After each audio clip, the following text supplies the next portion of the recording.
Alright, so y'all like this lighter.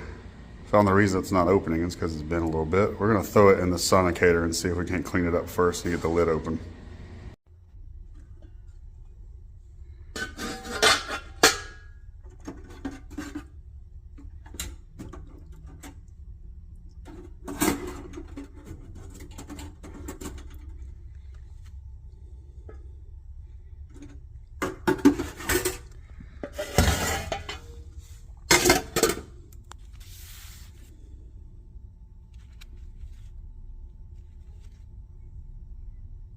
So that came pretty clean.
Alright, we are shipping out the Zippo to get basically the internals replaced. So I'll let y'all know when I get back. They said 6 to 8 weeks. I'm super pumped to get that thing back. Pretty cool.